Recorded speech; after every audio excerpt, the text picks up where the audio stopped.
کی ناکامی پر بات کرتے ہوئے استفسار کیا کہ ریاست اور ریاستی ادارے ایک مغوی کو بازیاب کرانے میں ناکام ہو چکے ہیں، اور مغوی یعنی کہ مغوی کس کی بات ہو رہی ہے؟ یہ شاعر احمد فراد جو کہ لاپتہ ہوا تھا اس کی بات ہو رہی ہے۔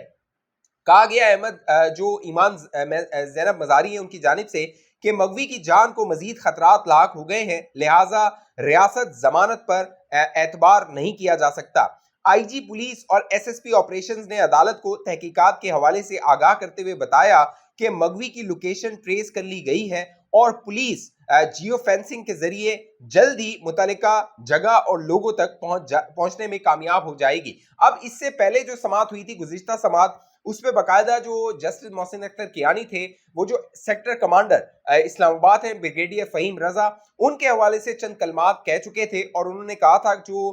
سیکٹر کمانڈر ہوتا ہے وہ چاند پہ نہیں رہتا، وہ 18 گریڈ کا افسر ہوتا ہے، جو اس کی جو حیثیت ہوتی ہے وہ ایس ایچ او کی ہوتی ہے، اور باقاعدہ انہوں نے ایس ایس پی آپریشن سے کہا تھا کہ جا کے سیکٹر کمانڈر کا بریگیڈیئر فہیم رضا کا 161 کا جو بیان ہے وہ بیان ریکارڈ کروایا جائے۔ اب اس سماعت میں اس کے حوالے سے بھی بات چیت ہوئی، بتایا گیا، تو اس میں کیا گیا کہ پولیس نے کہا، جو ایس ایس پی آپریشن تھے اور ایس ایچ او تھانے نے وضاحت دیتے ہوئے عدالت کو بتایا کہ تاحال انہوں نے سائلہ کے الزامات کے تناظر میں sector commander I S I کا بیان قلمبند نہیں کیا، بلکہ وزارت دفاع سے حاصل کیا گیا تحریری جواب شامل کیا گیا ہے، جس میں انہوں نے مغوی کا اپنے زیر حراست ہونے سے انکار کیا ہے۔ یعنی آئی ایس آئی انکار کر رہی ہے، تحریری طور پہ بھی انکار کر رہی ہے کہ ان کے پاس شاعر احمد فراد موجود نہیں ہے، لہٰذا اس سلسلے میں تفتیشی افسر کو اس امر کا پابند کیا گیا ہے کہ وہ سیکٹر کمانڈر کا 161 ضابطۂ فوجداری کے تحت بیان قلمبند کرے اور اس حوالے سے بھی اپنی تحقیقات اور تفتیش کو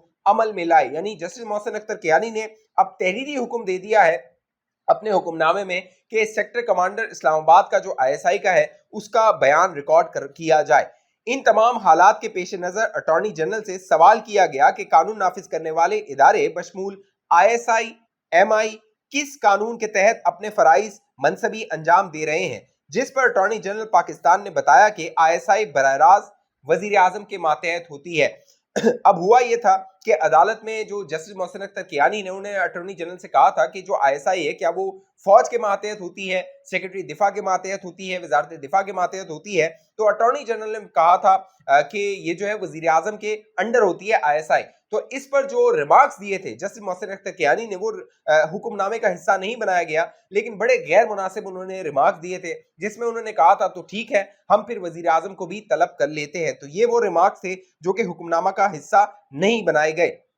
پھر انہوں نے کہا کہ جو آئی ایس آئی وزیر اعظم کے ماتحت ہوتی ہے، جبکہ ایم آئی جو ہے وہ سیکرٹری ڈیفنس اور افواج پاکستان کے ساتھ منسلک ہے۔ اس امر کی وضاحت کو دیکھتے ہوئے عدالت یہ ضروری سمجھتی ہے کہ تمام اداروں کو اپنی آئینی حدود میں رہ کر کام کرنا چاہیے، مگر موجودہ حالات میں ہم پولیس، ایف آئی اے اور سی ٹی ڈی کے ساتھ آئی ایس آئی کے انتظامی امور کی سر انجام دہی کا تقابلی جائزہ اس وقت تک نہ لے سکتے جب تک کہ عدالت کو ایم آئی اور آئی ایس آئی جیسے اداروں کے اندر سرکاری بشمول، یعنی کہ جو ایم آئی کس طرح کام کرتی ہے اس کے حوالے سے تحقیقات، تفتیش، انکوائری کرنے کے طریقہ کار سے آگاہی حاصل نہ کی جائے۔ یعنی جسٹس محسن اختر کیانی کہہ رہے ہیں کہ ہمیں بتایا جائے کہ ایم آئی کیسے کام کرتی ہے، آئی ایس آئی کیسے کام کرتی ہے، آئی بی کیسے کام کرتی ہے۔ لہٰذا سیکرٹری ڈیفنس کو ذاتی حیثیت میں عدالت میں طلب کیا جاتا ہے کہ وہ ان تمام امور کی وضاحت تحریری طور پر داخل کریں، جس سے عدالت آئندہ کے لیے پولیس کی تفتیش کے دائرہ اختیار میں ایجنسیز کے رول کی وضاحت کرنے کے بعد انہیں عدالتی دائرہ اختیار میں جواب دہ ہونے پر جو ہے وہ منہج کرے گی۔ اب معاملہ یہ ہے کہ پاکستان میں جو ایجنسیز کام کرتی ہیں دوستو، وہ کہہ لیجئے کہ بالکل آزاد ہوتی ہیں، ان کی کوئی اکاؤنٹیبلٹی نہیں ہوتی۔ آ کے کوئی بڑا ڈالا آتا ہے، کالا ڈالا آتا ہے، وہ کسی کو بھی لے جاتا ہے، اور کوئی بھی ایجنسی لے جائے، چاہے ایف آئی اے لے جائے، آئی بی لے جائے، ایم آئی لے جائے، کوئی اور ایجنسی لے جائے، کیونکہ پاکستان میں بہت ساری ایجنسیز کام کرتی ہیں۔ جو پہلا شک جو ذہن میں آتا ہے وہ آئی ایس آئی ہوتا ہے، حالانکہ آئی ایس آئی نے اٹھایا ہے نہیں اٹھایا ہے، سی ٹی ڈی نے اٹھا لیا ہے، تو شک جو ہے وہ آئی ایس آئی پہ جاتا ہے۔ لہٰذا اب محسن نقوی جو جسٹس محسن کیانی ہیں وہ یہ کہہ رہے ہیں کہ آخر کس قانون کے تحت یہ سارا معاملات ہوتے ہیں، ان کو عدالت دیکھے گی، کیونکہ پارلیمنٹ جو ہے اس پر اب تک قانون سازی نہیں کر پائی ہے۔ عدالتی کارروائی کے دوران صحافی حامد مین نے